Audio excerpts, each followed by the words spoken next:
What's up, everybody? This is the one, aka Jodeci Dion on YouTube, and I'm bringing you part 2 of episode 23. Out from the side of my neck, Gamers Union. It won't work. Now let's get started.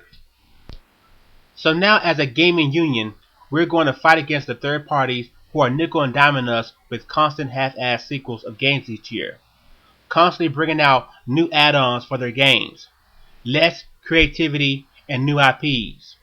Well, my friend, this is a battle we can't win, due to the fact that most of you support the people responsible for it. No, this is not a video just to rag on your favorite console. I'm just letting the truth set you free.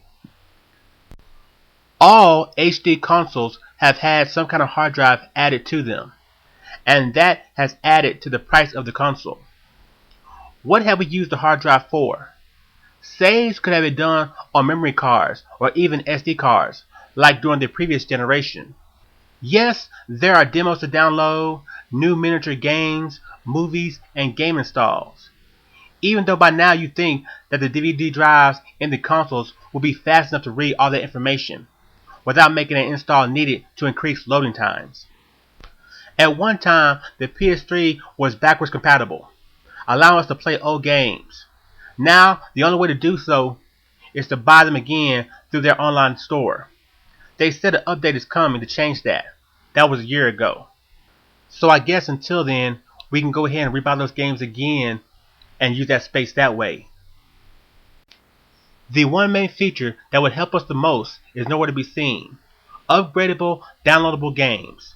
A feature that both Sony and Microsoft could demand from third parties who release yearly content. But they won't. What if Madden came out one year, and then the following year, instead of a new copy of the game to buy, we would just have to download a new patch with all the needed updates and improvements, the same way you do in most current PC software, all for less than half of the price of a new game. Why has this not happened already? Because you all have decided that it's not really that important to you. How many of you are getting Super Street Fighter 4? How many of you have bought Gran Turismo 5 Prologue or Halo 3 ODST? Pretty much add-ons or glorified demos that were sold at new game prices. EA alone is still in business due to the gamers buying Madden, NBA Live, Tiger Woods every year. What about the price of HD games currently? What is the extra $10 for? Why are we paying for the tech that their systems are built to use? Did we have to pay extra for games when we moved from 2D sprites to 3D polygons? No. Now we have Nintendo, the video game company, the people with a mom and pop way of doing things, a company that most of you hate with all your heart. Yet out of all of them, the only one of the three that treat gaming and the business of gaming with a level of respect. Nintendo has their issues too, but their shortcomings have never caused you to pay more for anything game related. Inferior hardware made for cheaper system costs and regular price games. Limited features gave us usable and free services. Keeping a focus on building a gaming console allowed them to create a piece of hardware that lasts and has never had major problems. I'll go more into detail now. I'll begin with Nintendo's master plan. Their hardware is built for the sake of their games, not for that of the third parties, who really shouldn't have any power at all, but thanks to Sony and you, they now do. Back in the glory days of gaming, Nintendo had the seal of quality. The main focus of the seal was to keep third parties in check. Nintendo dictated to third parties how many games they could release on a yearly basis.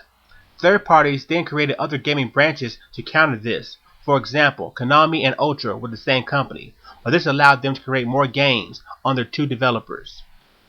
Sega even came in with their own seal that kept third parties under control, so originality could still be a factor in a multi-platform console world. Look at the games made for both the SNES and the Genesis. Remember how different they were? Super NES got Contra 3, The Alien Wars, Teenage Mutant Ninja Turtles, Turtles in Time, and Super Castlevania, with the Genesis getting Contra Hard Corps, Teenage Mutant Ninja Turtles Hyper Heist, and the Castlevania Bloodlines. Since Nintendo only develops a console for video games, there are never add-on features that are just added for the sake of the corporation's plans. This also goes into the price of their systems when they are first sold. The NES, when it first came out in '85, was $199. The same price for the Super NES, the N64, and the GameCube. The NES and Super NES both came with games, and the N64 and GameCube did not have one. How much was the Wii when it first came out? $250 with the game, and now it's $200. You all may say, well, Nintendo has never pushed technology, and that's why their systems are cheap. Well, please explain to me why the PlayStation 1 was $300 when it first launched, using a new game media that was supposed to be cheaper on the developer and the consumer, with years later the PS2 at $300, and then the PS3 starting at $600. Remember the Nintendo seal of quality that kept third parties in check? Well, this limited the amount of shovelware into the industry. Another problem that Sony created when they entered the gaming industry.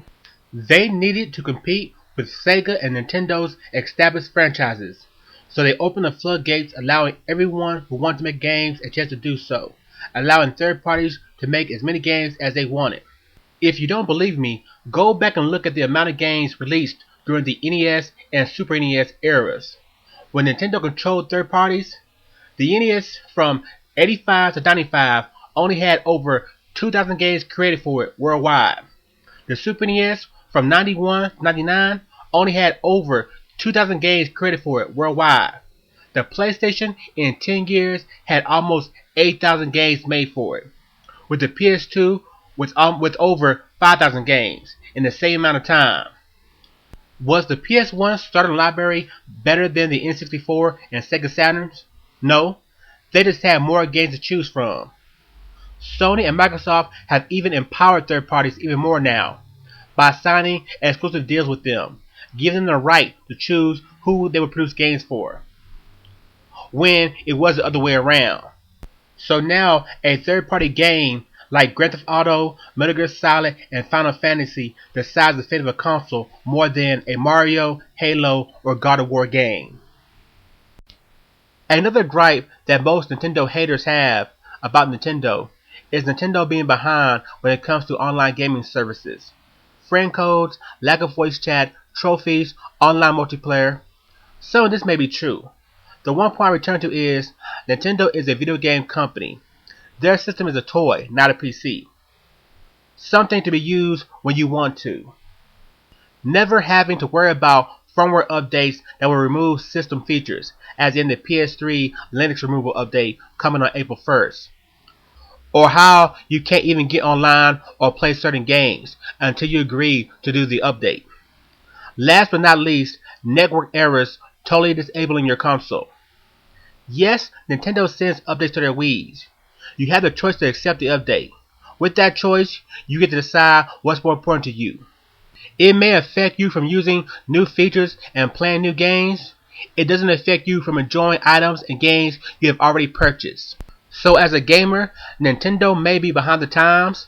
Their way doesn't take away from your freedom to choose how or when you use your purchased goods. Then there's the question of game sequels and third parties' yearly releases.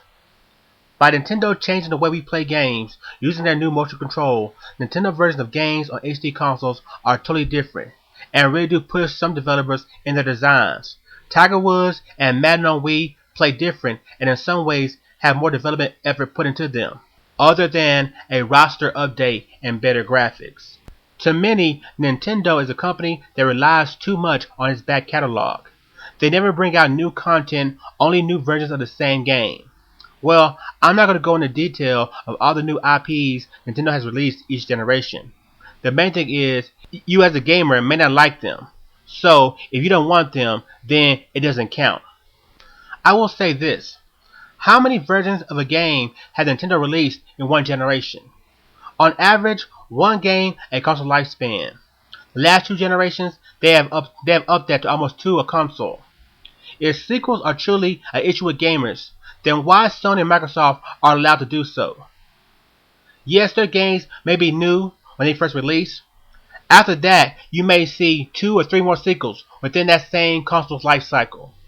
I'll bring this all home in the final chapter, Out from the Side of My Neck, episode 23, Gamers Union. It won't happen. This is the one. Peace.